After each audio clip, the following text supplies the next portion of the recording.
Welcome to the fabulous Fempreneurship podcast series for entrepreneurs with your host, Elaine Slatter.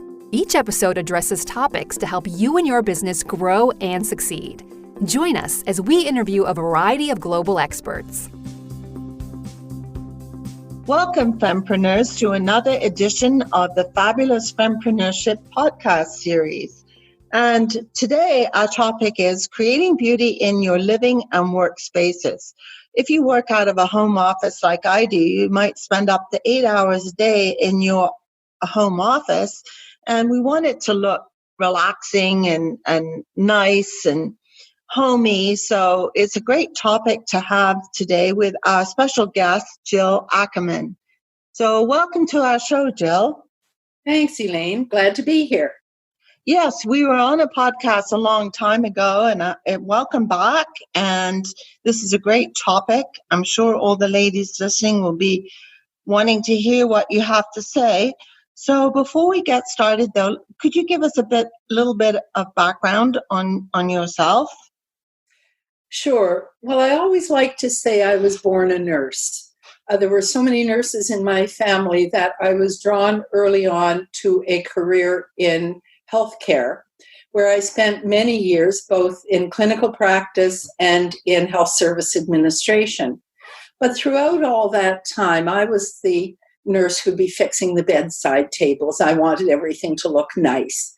At home, I'd be changing the bedroom around. I shared the bedroom with two sisters, but that didn't stop me.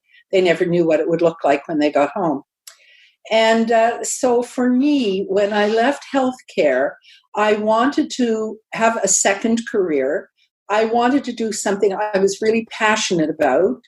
So I was able to combine the field of service and also develop my skills in the decorating/staging world.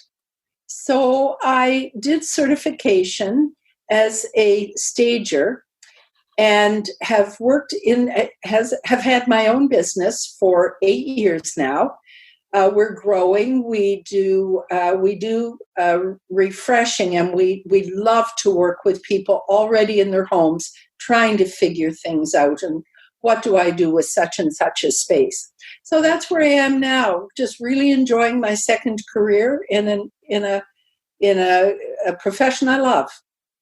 Well, that's fantastic. You certainly have a great skill set for this, and you're amazing at your work. So I've seen some of the stuff you've done, and it's fabulous. So thanks. You're a great expert to be talking to about this subject. So, we all have our homes, some, renting or buying, it doesn't really matter. And we've got all this space that we need to kind of get flowing together. So what is the first thing we should think about when setting up our living and work spaces?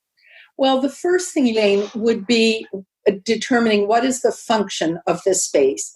Places like kitchens and living rooms are often pretty obvious, family rooms, and sometimes we have to combine spaces, particularly in smaller homes or in condominiums where they may not have that much square footage where you can carve out a separate office. So we need to determine what is the primary function of every space, and every space needs to only have one primary function. But things are changing in today's world, right? So if you never have guests in a dining room, you could, for example, change that to a different use space. Absolutely. Absolutely. You see people flipping spaces around all the time. Yeah.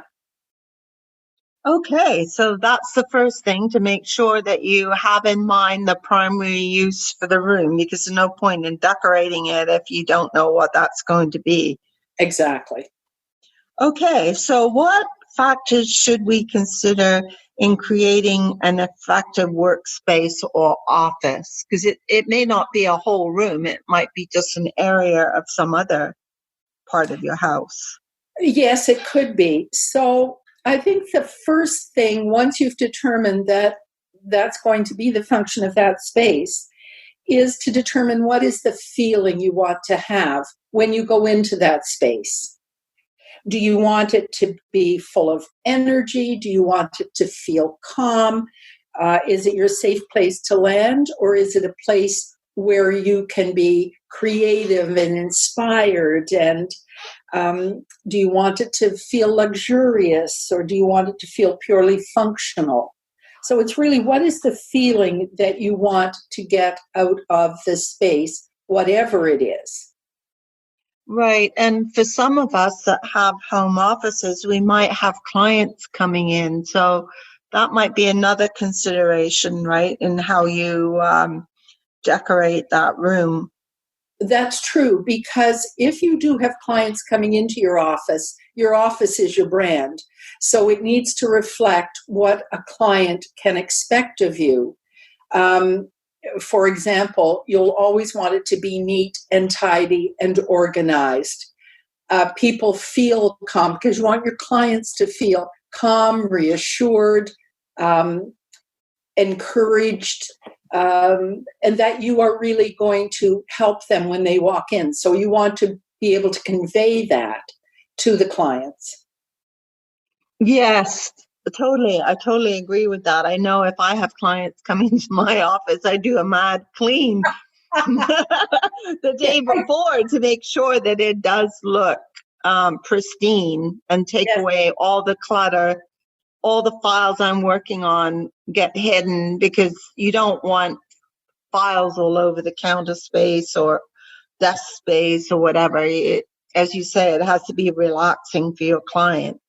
It has to be reassuring. I mean, I'm very grateful that even though my office works well for me and I very much like it, I'm really glad that I don't have clients in here. Right, because then you can make it more personal for you, for the feel that you want when you're working, rather than the feel of your brand. Exactly. Okay, so what are some of the rules to follow when working from a home office? Okay, well, I think you need to make sure that the office space is differentiated from any other space in the room, if it's a shared space, or in your dwelling. You need to determine what are your minimum spatial requirements for work processes, both horizontal and vertical. Do you need hanging files? Do you need to be able to spread out across several surfaces? If you're a designer, for example, you have every horizontal surface that you can possibly get into your office space. So you want to make sure that your form follows function. So depending on that, what you do, you're going to need to make sure that you're going to have enough space to get everything you need into it. So you measure that, measure all your space, then you rethink what you're going to do, because it's sort of like measure twice, cut once. So make sure you've got that down pat. Then I think that things that have worked for me definitely are a whiteboard, for example. Ideally magnetic, because we like to be able to just tack little notes up and not write everything necessarily all the time. So it serves a number of purposes. You can hang things on it, you can write on it, so it works really well. Yeah, so you can put stick-it notes on it. Sure. There's a ton of things you can do with a whiteboard, not just, as you said, not just writing on it. Absolutely. And I suggest installing at least one really significant piece of art that speaks to you, that inspires you, that you absolutely love. We need to love the places in which we work. So a really lovely piece of art, whether it has writing on it, whether it's the color of it that appeals, or the shape of it, whatever that is, find room for it, because it will continue to inspire you. When you're sitting back dreaming or thinking or stressed even, because you can't dream or think, you look up at this piece of art and you think, oh, okay, my world is all right. Mm-hmm. Oh, that's a really good tip, having something that inspires you, on the wall so that when you're stuck, you can just look at it and go into a Zen kind of space and, Exactly. and Yeah. then it re-energizes you. Yes. And it can become your sort of meditation piece, Right. your focus for meditation. The other rule, I think, for having a home office is have a do not disturb sign. Oh, yes, that's a good one. Big one. So when you are trying to have a private meeting, everybody stays out, including the dog. Mm-hmm. I mean, we all get into these workshops online or whatever, and there's 100 apologies because the dog is barking. And it's quite distracting for everybody. So you want to be able to have private conversations with your clients, your colleagues, and so on. So a do not disturb sign is absolutely wonderful. Now, what about lighting in your office? What do you suggest for lighting? Well, again, there are a number of options. We should have really three kinds of lighting. General lighting, which is usually overhead lighting, task lighting, and ambient lighting. So if you want to sometimes relax, if you're fortunate enough to have, say, a chair in your office and you want to just sit back for thinking purposes, you can just turn on some soft ambient lighting. Mm-hmm. But when you're writing and so on, you really do need task lighting. Yeah, totally. For me, if you're doing anything online, you're speaking online, I think one of those lights that attaches to your computer that is soft but frames your face is very helpful as well. Yeah, you can buy those quite inexpensively. You mean like the circles of light? Yes. Yeah, that you can clip onto your computer or have right by your computer. Yeah, exactly. You just clip them on and turn them on so that people can see your face. Especially in my office, for example, the backyard is behind me. The windows are behind my chair.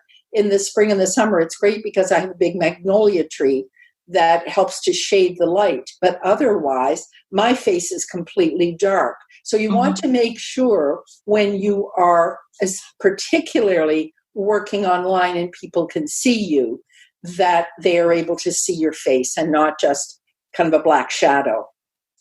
Right, which brings up another topic. If you are doing that kind of work where you're online and on video, another thing is to have on your desk something higher than your face so that you look good. The higher your computer's screen is, the better it is for the viewers. Yes. So like if you have a printer that's taller that you can put it on, or a shelf or something where you can raise up your computer screen so that it's actually the camera on your computer is actually looking down on you. And that's a great point.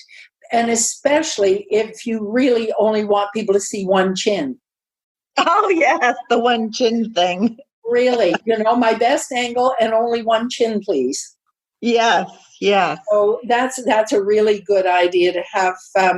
We've gotten away from having CPUs, which we used to have our monitor on, which automatically raised our screens. But now, it typically just sits right in front of you, so you have to maneuver it. Right. Yeah, right. that's a real good point. So you need something to raise it quite a bit, like at least 7-8 inches, almost a foot above you. The taller you are, the bigger the shelf. That's right. That's right. That's right. Yeah. Oh, that's so funny. Yeah. So, if you're a new entrepreneur, you got lots of things to spend your money on, and say funds are short. What can we do to, at a minimal cost, to create beauty in the office? Well, there are a number of hacks that you can use. You don't want to over decorate because, after all, it is a workspace. So one of the things that I do, I always like a floral arrangement. It's lovely if we can have fresh flowers in our office every day. Who wouldn't want that? But we can't always. And so with a good quality faux arrangement or sticks or, curly twigs sort of thing, what I found to be very effective is to get just a glass jar. You can get them at the dollar store, maybe with a little texture. Grab some latex paint and paint the inside. All you need to do is pour some paint, some latex paint, make sure the glass is clean, of course, and kind of twirl it around and then put it upside down on a cookie cooler thing, those little wire things, and turn it every 15 minutes so you don't end up with globs of paint on the bottom. And it'll dry in a few hours. I usually leave it 24 hours. And then paint the inside with Mod Podge, which is a sticky glue, which you can get at any craft store. You can even get that at the dollar store nowadays. And just paint it with a foam brush. Very inexpensive, but very pretty. Paint it a color you love. And the paints are all at the dollar store. So that's a really easy one. So you to summarize, you put the latex paint in first, whatever color you want. Yeah. And then you get some other paint and a foam brush, foam little thingy. And then you paint on the inside again then. Yeah, once it's dry. Once the first coat is dry, you just turn your jar horizontal and let it kind of rotate around, and then turn it vertical so all the excess drips out. That's the paint part. And then wait 24 hours, take a foam brush and just repaint the inside with Mod Podge, and it seals the paint. So you can put pencils in it without chipping all the paint and making it look terrible. Oh, now I get it. So Mod Podge is like a sealant. Yes. Yeah. Okay, cool. Yeah. So any other little hacks you have? Well, go again. If you can find gift bags that are pretty, that aren't happy birthday or graduation, just sort of generic, but have something pretty on them, you can cut those and just get, again, a frame from the dollar store. The bigger the better, depending on the size of the bag. Cut it out, take the picture that is in the frame out, put the new one in, cut it to size. You can use usually the backing as a template, so you can cut it with an X-Acto knife or even with the scissors, because you're not going to see the edge anyway. And hang a couple of those. Get a couple that correspond in color and hang those in your office. So provide some very pretty art and a nice backdrop if you can put it behind you. Mm-hmm. Oh, that's fantastic. So now we've got our lighting, we've got our shelf for our computer, we've got ambient lighting, we've got hacks for decorating. Oh, that's amazing.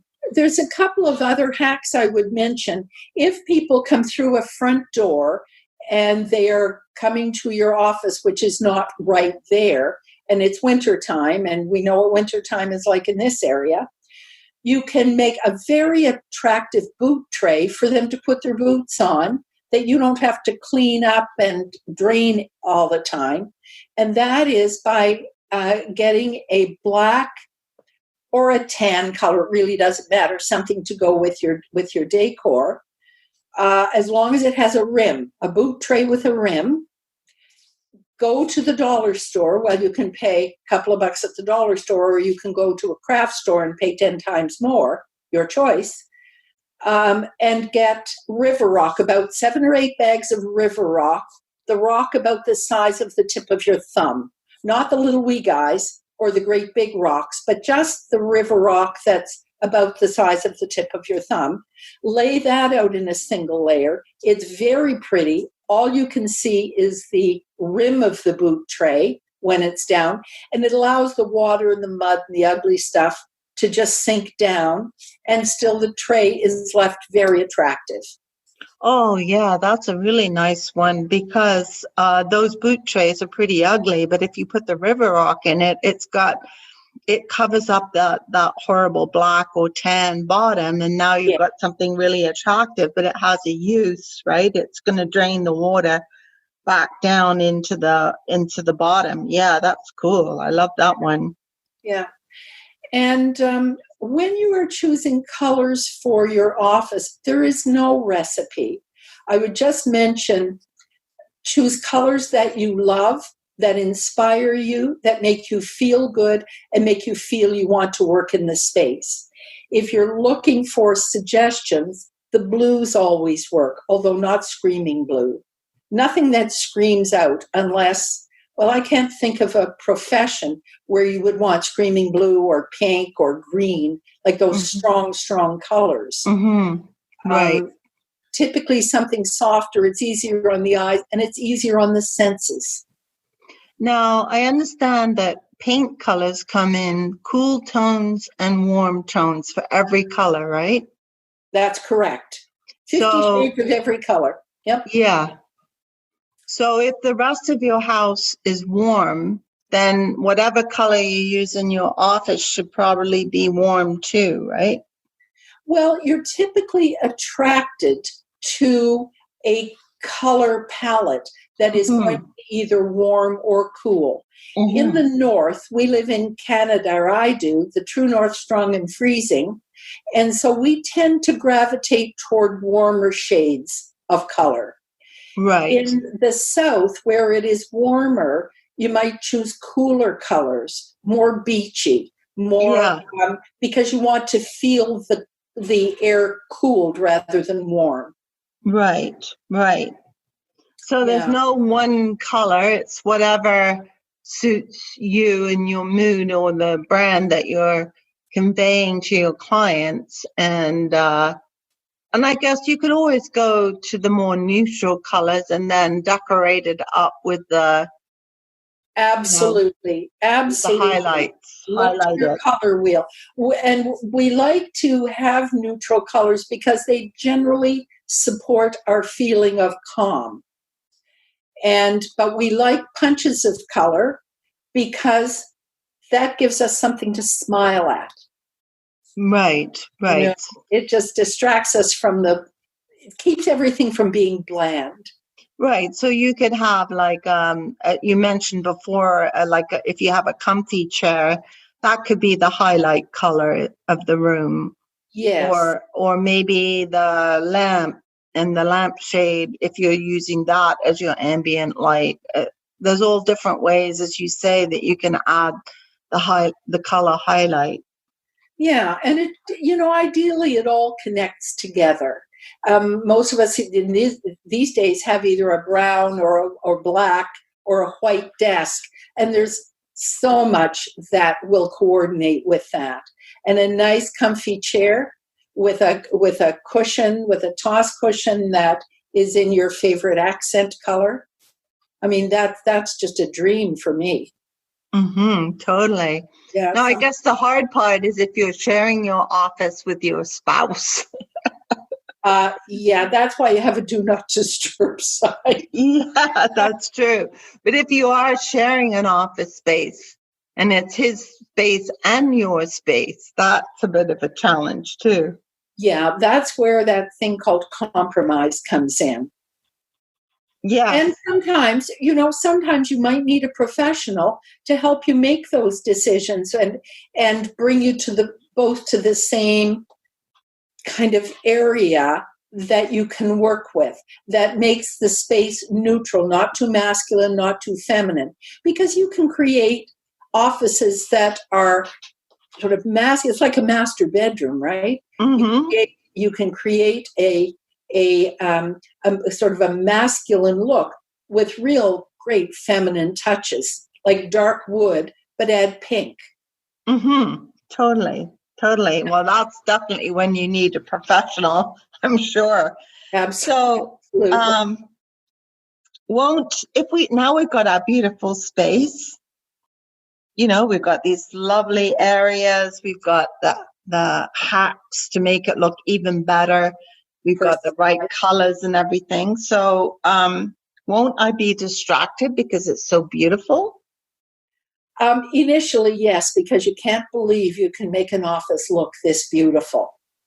So you admire it. You're always going to love it. You're always going to feel good in it.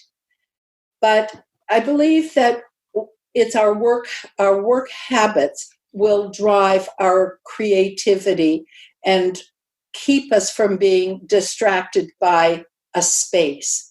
If you're constantly distracted by the space you're in, then there's something wrong with the space. Something's not quite working. So you may have to just rejig a few things, because after all, the main function of your office is to work. And if you find you can't work in your office, then you have to go to plan B. Which is calling the expert. And if that doesn't work, there's 26 letters in the alphabet. Yeah. Well, that's amazing. Thank you so much, Jill, for giving us all those office tips. When I get home, I'm going to definitely work on my office to make it a little bit more comfy than it is right now. Sometimes it's just a question of rearranging a few things. So I think it's time for a repaint and a rethink in my own area. So I understand that you have a special offer for our podcast guests today. If you could tell us about that. I do indeed. And my offer is a complimentary 1-hour style or color consultation in any one space in your home or office. So this offer is good until May 31st. And if you live within 30 kilometers of Hamilton, Ontario, it is a live session. I will go to your house or your office, and we will do it live. If you are outside that area, I'm very happy to organize either a Zoom or a FaceTime or some virtual consult where I can see photos and we can discuss it and help you virtually. Oh, that's a fabulous offer. And how would our guests take advantage of that offer? If you send me an email with the subject heading podcast offer to jill@stageright2cell.ca, I'll be happy to respond and book our appointment. Oh, that's great. So it's Jill with a J. So it's Yes. JILL at stageright2cell.ca. Correct. And we will have all this information in a blog post in a couple of weeks, so that if you miss it on the podcast, you can go on to our website, fabfempreneurship.com, and go under the menu item podcast, find the podcast, and all the details will be on the offer will be in the blog post. So thank you very much, Jill, for being our guest today. It's always a pleasure to talk to you. You're always so funny and right on point. So thank you once again. It was amazing. Well, thank you so much for having me, Elaine. It was completely my pleasure. Well, that's great. We'll talk to you again soon. Great. To receive your free gift and connect directly with the podcast guest, visit our website at fabfempreneurship.com/entrepreneur mastermind podcasts and click on this episode. Here's to building your business growth, one step at a time. If you enjoyed this podcast, why not tune in to other episodes in this series at fabfempreneurship.com/entrepreneur mastermind podcasts.